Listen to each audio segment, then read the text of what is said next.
शक्तीपीठ महामार्ग प्रकल्प तात्काळ रद्द करण्याची घोषणा महाराष्ट्र विधिमंडळाच्या अर्थसंकल्पीय अधिवेशनात करावी अशी मागणी शक्तीपीठ विरोधी संघर्ष समितीच्या वतीनं करण्यात आली आहे। या मागणीसाठी आज जिल्हाधिकारी कार्यालयासमोर जोरदार निदर्शनं करण्यात आली। यावेळी आंदोलकांनी महामार्ग प्रकल्पाला कडाडून विरोध दर्शवत घोषणाबाजी केली। हा प्रकल्प गरज नसलेला असून कंत्राटदार धार्जिन, शेतकरी विरोधी, पर्यावरणास हानिकारक आणि भ्रष्टाचाराला खतपाणी घालणारा असल्याचा आरोप समितीच्या पदाधिकाऱ्यांनी केला। महामार्गाच्या आराखड्या किंवा मार्गक्रमण बदलण्यापेक्षा संपूर्ण प्रकल्प कायमस्वरूपी रद्द करावा अशी भूमिका यावेळी मांडण्यात आली।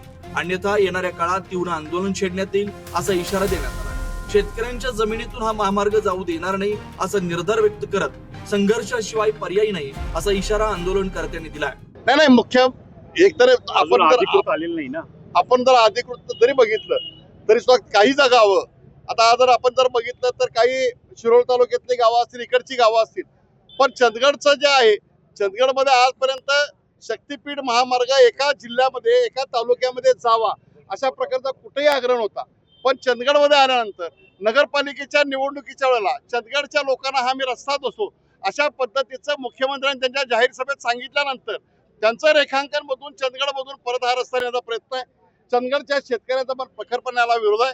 येणाऱ्या काही दिवसामध्ये चंदगडमध्ये सुद्धा खूप मोठ्या प्रमाणे या विरोधी लढा उभारला जाईल। शेतकऱ्यांच्यावर शासकीय अधिकारी ज्यावेळेला जातात तेव्हा आतापर्यंत प्रयत्न केला नव्हता, पण एक प्रकारचा अत्याचार ज्या पद्धतीनं परभणी आणि त्या भागामध्ये आपल्याला पाहायला मिळतो की शेतकरी पण असू दे, पण शेतकऱ्यांच्यावर असणाऱ्या महिलांच्यावर सुद्धा लाठीचार्ज करणं, अवेळी उचलून नेणं आणि प्रत्येक निवडणुकीच्या तोंडावर जर आपण बघितलं तर जिल्हा परिषद आणि पंचायत समितीची निवडणूक असू दे, विधानसभेची निवडणूक असू दे, निवडणुकीचा कार्यकाळ पूर्ण झाल्यानंतर या शक्तीपीठ महामार्गाच्या बाबतीमध्ये मुख्यमंत्री हे अग्रेसर असतात। आमचं या ठिकाणी असं मत आहे की तुम्ही ज्या वेळेला जिथं विरोध होईल, आता आज जर बघितलं तर त्यांनी काही जागेला त्याचा आलेख बदलले आहेत, काही गावं बदललेली आहेत आणि काही जागेला भारतीय जनता पक्ष त्यांचे लोकप्रतिनिधी ज्या पद्धतीने सांगतात, म्हणजे खरं म्हटलं तर पहिल्यांदा याच्यामध्ये चंदगड तालुक्याचा त्यामध्ये समाविष्ट नव्हता, पण काही तालुके वगळून चंदगडच्या काही आमदारांच्या आग्रहास्तव जर मुख्यमंत्री हे रेखांकन बदलत असेल तर मुळामध्ये शक्तीपीठ महामार्ग हा नको आहे। या मार्गाची कोणत्याही प्रकारची आवश्यकता नाही आहे।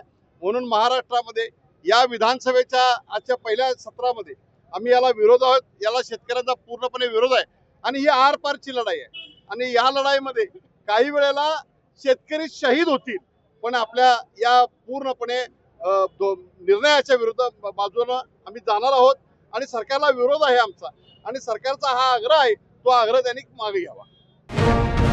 अशाच ताज्या अपडेटसाठी महासत्ता न्यूजला सबस्क्राईब करा।